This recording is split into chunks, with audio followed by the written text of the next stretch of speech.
We're going back now to England. I was in prison in England when I was 19. We were sentenced, all got fairly substantial sentences, 2 lives and 20. It was myself, the 2 Price sisters, Dolores and Marion, was Hugh Feeney, Roy Walsh, Paul Holmes, Billy Armstrong.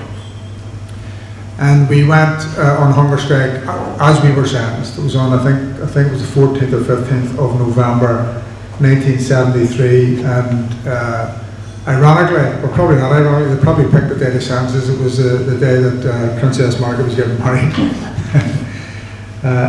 And I think it was for the media in terms of that. We were on hunger strike.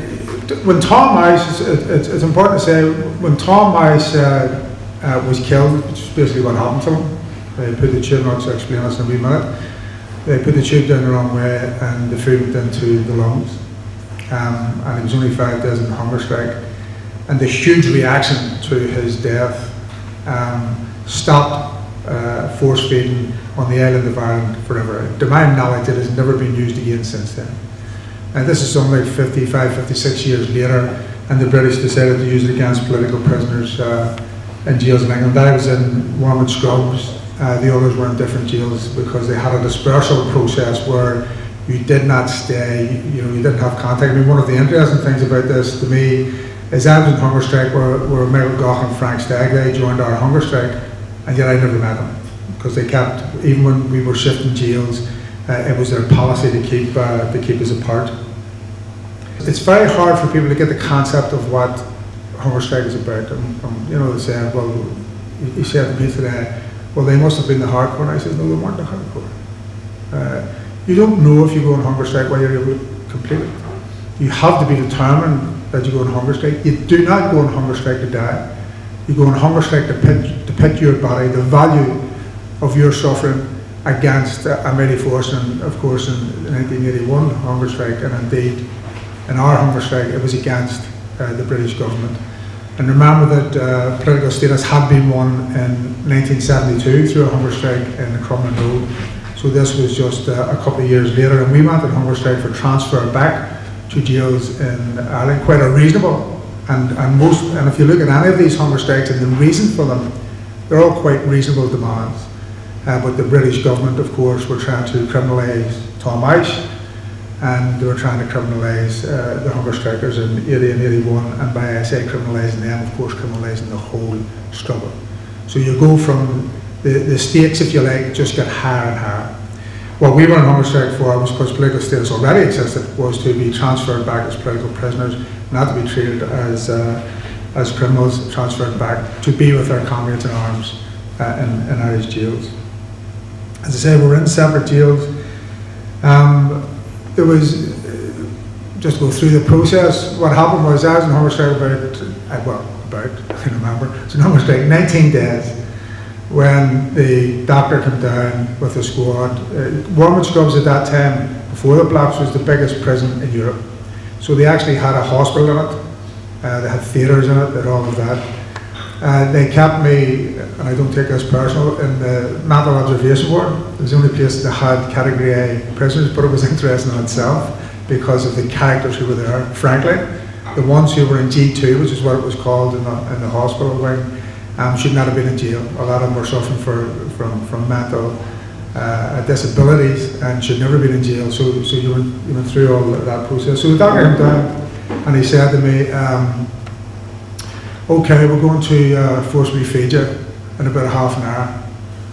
I says, okay. Now the schools are arriving, and Tom Mice was sort of in my head, because, including governors, by the way, and at the age I am now, I look back, then I didn't think I was, a 19 or 20-year-old kid. I do now. Then I didn't, I thought it was, rough, tough, prove it. And, but I was nervous and I was fearful and all of that there, and he went said, so I was naked, of course, at this stage, with just a blanket. I said, okay. And I'd lost a fair amount. I'd never had a little bit of now, but I'd lost a fair amount at that stage. And I was fairly weak. So at that stage, the doors of the cell opened inwards. Later on, because of the rats that Republican prisoners were involved in, they developed what's called the Belfast door, which opens outwards. but then it was still doors open inwards. So he gave me the word he was going to be down half an hour. So we got out, I barricaded the cell, pushed in the cupboards on top of the bed, pushed the bed over and all of that there so he came down. And when he came down, he was very frustrated when he came down. Lassinger, called Dr. Lassinger. And he says, it was all sun because he was about what age I am now. So he was looking at me, he was going, come on son, all that, you know. And I just sat there and he went away cursing and all that there, and he came down about another half an hour with acro props and all that there. And forced open the door. And I was sitting on the bed, you'd have thought I did, you would have done, Lurosite. And the things just started breaking up. You know, as I opened the acro props, the cupboards started flying apart and all, and I was going to myself, was this a good idea? They then basically come in, 12-handed, 6 or 8 of them, screws, and they went about subduing it, which, to be honest, wasn't that hard. You fought back and all that there, but within a fairly short period of time, they had you pinned to the bed so you couldn't move. And then when the doctor ordered it, you were trailed up the bed. And it's a hospital bed, so it's a high end, there's one high end and there's one low end. They bring you up to the high end and they stretch your neck across it. So they basically put you in the jackknife position, a sitting position, and they're laying on your legs, they're pinning your arms, and they put your head back. And what the purpose of that is to try and get a straight line down into your stomach, because they're going to put a tube down into the stomach. And they'd already, as I said, the governors and one or two of the screws, in fairness, not too many, would have been nearly describing what it was like. You know, that can make a mistake. This can go down into your lungs. Are you sure you're going to do this? You know, we're going to feed you anyway. All of that there, it's horrific and blah blah blah. So you're a bit nervous about your own commitment and all that. They then said about it was one of the things you learn as you go on. Although I was quite weak, I realised that your jaw muscle is probably one of the strongest muscles in your body. So they pulled my head back, pulled my nose back, pulled my hair back. I was able to manage to keep the teeth clenched. And then they started rubbing forceps up and down the gums to sort of try and get you to, what they're trying to do, I didn't know this at the time, what they're trying to do is, I thought it was just to open the mouth, but it's to get you to gasp. And then, and these were done at different times, so I'm putting them all nearly into the one operation, because they tried very crudely and then got a bit more subtle as went on. So they're running up and out there, they were checking to see if there were any false teeth. There's a good set of teeth then. And they couldn't find any. And they were just trying to prise them open, push them down the chin, knuckles into your jaw, you know, driving knuckles into your jaw and all that there. And then eventually, what I remember made me gasp, we use what's called a relives tube. It's a very thin, hard tube. And they had told me, although I learned later this couldn't have happened, they told me they could have fed me through a tube down your nose. And this is, you know, very thin, but they can't if you are resistant. Because all they do is pull it out. So they'd have to strap you to the bed and strap your head and do all of that there. But they were telling me that this is what they were going to do, that they didn't have to get it down the throat and all that. But there's a membrane at the back, I might have these words wrong, but it's sort of soft tissue anyway at the back of the nose, and when it goes in, the only way I can describe it is like, at some point, wherever it hits at the back, it's like putting a nip needle in the side of your eye, you know. And I gasped, and when you gasp, you have, I can only describe it, it probably is actually a horse bit, but it's a piece of wood with a hole in the middle, and they just ram it into your teeth. So that's your teeth, sort of, your mouth's open, you've gasped, you got it in, there's actually string on it, which the whole back, and that's it. So they then have you pinioned, they put a tube, there's like 3 sizes of tubes, there's not much of a difference, but depending on how wide your throat is, they put it down, and they use paraffin. I learned all this a wee bit later as time went on. They use paraffin to lubricate it, and then just put it down the throat. And the fear is always that, and this is where the Tom Ice thing comes in, you know, and where they sort of threaten you, but say this could happen.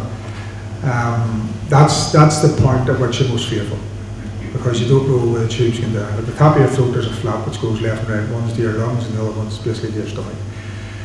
And they would put it down.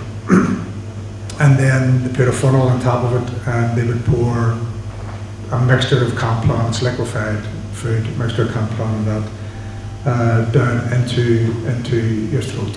And I suppose the most fearful thing in it is that because you resist, everything's pinioned. So there's absolutely no way of even telling them if there's something wrong. Because the only thing that's moving in your body is your eyes. You know, so if you're showing panic, it's in your eyes, and you were showing panic. So that was taken as a given. And that went down into the stomach, and then they just pour this stuff down.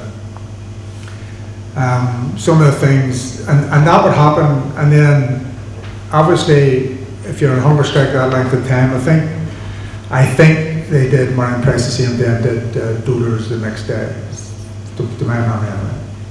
And then they would do it, or they would pull it back out because you're there for 18, 19, 20 days. Your stomach has gone down. It's basically down to a pea. It's a small, because you haven't been eating. You eat off your own muscle, obviously. You eat fat, then your body eats the muscle and all that. And so it can't take what they put down into you. So they pour it all down. So what happens then is you erupt, like you just throw it all back up. And sometimes they would have had the tube out again, and sometimes it was still in, but it would have come up anyway. And so it just goes basically all over you, and if they're anyway close, it goes all over them with a bit of luck. And what I always remember, and it's one of the things that annoy you, well, it's all annoy me, but the wee things that annoy you. One of the guards realised after a while, you know, because your stomach does this, and after you do it for a couple of weeks, your stomach obviously is getting settled again. They took what we would call vomit and put it in the kidney dish and put it back in. so you're like up to a million about that as well. And then they did this. There was nurses there actually, because it said this was a hospital within inside the jail, so there was nurses there as well. And I suppose it's important to say that they're not all bad people, you know, not everybody was involved. Some of these didn't know what they're getting involved in. Some of them were agency nurses that came in and realised what was going on, and one in particular, and I'm very thankful to her, actually started carrying notes from me till the Price sisters who were in Brixton prison. So we would be able to get some communication. And she was from, I won't say where she was from, she was Irish anyway. So I'm very grateful to her. And there was others who were appalled by it, you'd see it. And there was doctors there too. There was a team of about 10 doctors. And what you do, and to me, your determination, like anything else, goes up and down. You know, so you're determined to fight as hard as you can every time, but then you're questioning yourself, don't fight hard enough that time. You know, it's a wee bit easier, give up too easy and all that there. So all this stuff's going on in your head. I was on my own, obviously, apart from other prisoners who were there, as I say, most of them with mental illnesses. And you don't sleep a lot, obviously, because you're not exercising or anything like that. And they would do it at first every day, and then they were trying to break you. So what they would do was, because your stomach would choose the food, is then they would leave it for a couple of days. So they want you to feel the starvation again, and then come back and do it again. And then at one stage, when I couldn't tell you how far into it was, but you know, I actually go to dairy for the first 63 days and get bored with my own dairy, because it is a repetitive process, you know. I was losing about, it depends on your metabolism. So if you're very heavy when you go on a hunger strike, then you'll lose poundage more quickly. So it's not as simple as everybody loses the same pounds.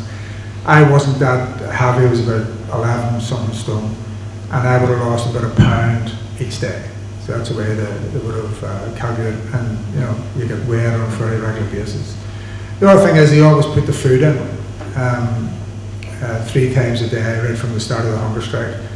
And anybody who's been in jail, there's plenty of prisoners here, the food's crap. But see, when you smell it, you're on hunger strike, you think, you know, it's absolutely brilliant.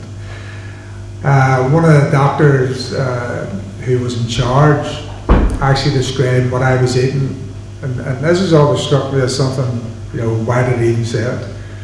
He says, it's like getting a meal at the Savoy. You know, I said, is that right? They were trying to give me a meal like that at the Savoy, there was some trouble. I'm nearly giving you what would happen nearly on a daily basis. Sometimes up, sometimes down. At one stage, I decided I needed the uppy ante, and I actually went on thirst strike as well. And it was to try and bring it to a head, so to speak, because it was going on, this went on for months. The whole process went on for 205, 206 days, so you can imagine sort of going through a long period of that. And I went and hung on thirst strike, and what they did then was, because you weren't then taking thing, the only thing we took was you need 5 milligrams of salt a day, and you need as much water as possible. So you had these 2 plastic jugs, I think 2 litre in each. I think it was 4 litres out there, drink a day. And I put all the salt in one, because it was hard to drink, and then use the other one to sort of relieve it, type of thing. But that was the only thing. If they offered you, something was a wee bit mad, but I remember being offered a polo mint, because my breath was obviously stinking, and I said no. And then they offered me tablets because you obviously get headaches and that, and I said no to that as well. And I always wondered, were they just doing it to torture me, or was he being genuine, you know, maybe, in terms of that. So it was a long drawn out. In terms of the hunger and thirst strike, what they then did was they upped the ante, because they, on the forcible feeding process, they had to get fluid into you. And obviously, when you were on the hunger strike and the comp plan and all that, there was liquids in that, and so they started doing 2 days, or twice a day, and sometimes 3 times a day, to push that in terms of that. I worked on the doctors because I would have not always debates with them, but they sometimes, after it started getting sort of a strange relationship you get between jailers and those who are imprisoned anyway, even if they hate each other, there has to be some sort of. So this doctor thought himself a bit of an intellectual. He used to talk about Arthur Koestler and Oliver St. Gravity and his own flag waving youth and all this, you know. And I worked my way through them, challenging them. Why are you doing this? I remember the first one that it sort of broke. I'm trying to remember, I think it was Clark. He was actually a psychiatrist. He was a jail psychiatrist, but they used him to do this as well, because they, within their group, they said, well, you have to do it as well. You know, I'm not doing this on my own. This is, you know. And I remember saying to one stage, I says, why are you doing it? He says, I'm being, the conversation's a bit longer than this. He says, I'm being pragmatic. I says, no, you're being patriotic. And he says, what do you mean being patriotic? I says, well, you're doing it because the government's telling you to do it. You're doing it because you're British. You know, I don't want you to feed me. Therefore, you're doing it in orders. And he was the first one to break, in fairness to him. He was a younger doctor. And he just refused to do it. There's 2 doctors from the start who refused to do it, a guy called Jordan and another guy called Fields. I was being told this by other people, nurses now. Because obviously from their names, they had Irish connections. So they had refused to do it from the start. And after a process, it whittled down to 3 doctors, the principal medical officer, the senior medical officer, and one other. And I remember the senior medical officer was particularly brutal. Actually, the guy who was in charge, the principal medical officer, who was in charge of the whole jail, he stepped back. He had, and this has always struck me about all sorts of things about him. He after he seen how brutal it was, he actually would stay out and let the screws subdue me before coming in, because of sensitivity. You know, he didn't want to be part of this, even though he was part of it, and he used to step back, and then he would come in at that. And as I say, I went up and down. So there's times I broke him. There's times and that's how I broke some of the other doctors. I just, you know, through determination, through the fact that they had to be extra brutal to open your mouth, they give up. So there was a battle, a psychological battle going on as well. But 3 remained to do it right to the end. And one of them was the senior medical officer, and I was told that he had been a surgeon and he got arthritis, and it must have been very bitter. But when the PMO had a problem opening my mouth, he would send him down. So it just shows you again, he moved out of it because he didn't want responsibility for it. But he knew this other guy he was a brutal bastard, like no point. He just went down, no bar, forceps out, up and down the gums, whatever it took to open your mouth and all that there. And that's basically what sort of happened. Obviously, it was lost. There was also, priests. I have to say I had a particularly good priest, Father Joe Stone. He to me had become, not because of me, but he had become radicalised. He was from a very conservative family. I think his brother was actually sexton of Westminster Abbey. But he was a very modest guy. He had been in Chile, where I think he wasn't very political, but he had lived in the barrios and poverty and all that. He had become radicalised in that sense, at least in his conscience and that. And he came in to see me every single day of the hunger strike. And he was excellent, pure English. Whereas on the other hand, Alfina, up in, I think it was in Gartree at the time, had an Irish priest who was a complete bastard, right? Because he had something to prove because he was Irish. He did not want to be seen in any way connected to, these IRA people and all that. And he was torturing Finney about this is suicide. Finney was quite religious at the time. This is suicide and you can't do this and you're going to lose your soul and all the rest of it. To the point where, because I was getting some of this word back, that the priest who was in with me wrote to the other priest to have that argument out with him. And he never at any stage, and I talked, I was religious at the time myself, like religious enough, and I talked theology and all with Joe Staunton, but never once did he say you have to come off it or anything like that, I've always been very thankful to him for that. Michael and Frank Stagg joined the protest. They were on the Isle of Wight. And when they joined in, there was every now and again, there was some negotiations going on as we went into this. And I remember Lord Brockway, Lord Longford, we obviously weren't allowed visits, but we got visits from some of these characters now and again. Most of it was being done through dollars. And there was a negotiation going on in terms of all of that. And Michael died on the 3rd of June 1974. I think he'd been on a hunger strike 62 days, I think it was. And he'd obviously been force-fed. He was also killed through force feeding, because I think they brought in a verdict around pneumonia or whatever. But he could not have starved to death, is the point of making. So it had to be something to do with force feeding which killed him in terms of that. And he then, and we had already we had started to take a legal case to stop them of force feeding. And more doctors were sort of, once the legal issue came out, but I remember saying that doctors, I thought they said they were doing this in principle. Because they were talking to me about pulling away from because it was a court case. I said, well, I thought you were doing it in principle. He's nice, afraid of a court case. I didn't argue too much with him because I was afraid of him. Afraid of winning the argument. In terms of that. I suppose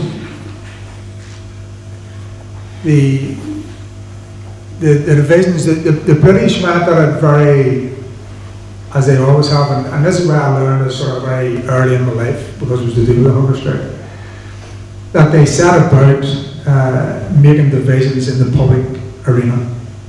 That's how they assess things. What I learned at that stage is, actually they could have given us what we wanted quite easily. It wouldn't have taken them off for that, and of course eventually did.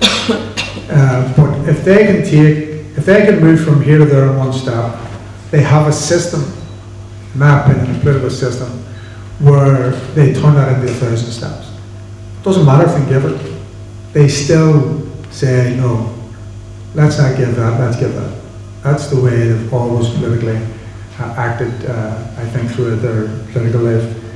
And what they did was they realised that most of the publicity in that there centred around, or most of the emotionalism centred around donors and Marion, because they were women, and they themselves were trying to, when I say they themselves, the British were then trying to, maybe we'll be able to do a deal just with the two sisters, maybe we'll be able to do a deal with the four. Eventually, because of the ceasefire at the time, well, what happened was a deal was made. Michael Goughlin's death is what, in my opinion, what eventually broke them to do the deal. And a deal was done that we would all be sent back to prisons in Ireland, in the north. And then, of course, they reneged on that. And then the ceasefire came along, and we were brought in as a sign of good faith. And the first two to be shifted were Donors and Marion, which was no surprise because that's the way they think, well, if something happens, we can stop it there. And then the next two was myself and Hugh Feeney. And then the talks, as I understand it, the talks broke down. I can't stand over this, but I was told at the time that the next two on the list were actually Paul Holmes and Frank Stein. But I can't stand over it, that's what I was told. But they stopped there, whoever it was going to be, they stopped there. And, which, I mean, doesn't surprise anybody here, but it means they weren't doing it on a humanitarian basis, they weren't doing all that, they were doing it because they felt they were forced into it, or they had to do it.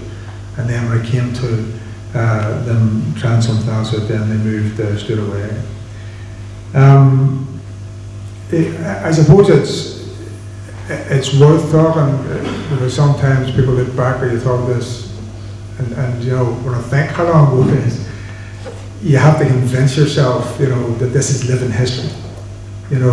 So if you talk to anybody who might be young here, and they don't have to be that young, because it's a very long time ago, you have to try and explain things like, of course it's fear. I would say, it's hard to work these things. I say my greatest fear was actually once I decided to do it, that I couldn't see it through. Simple as that. But there was fear every day. Fear every day that you might go down the wrong way. There was times where you were emotionally absolutely drained. You had to pick yourself up, go at it the next day, and all of that. And I wrote, it took me a very long time to do this.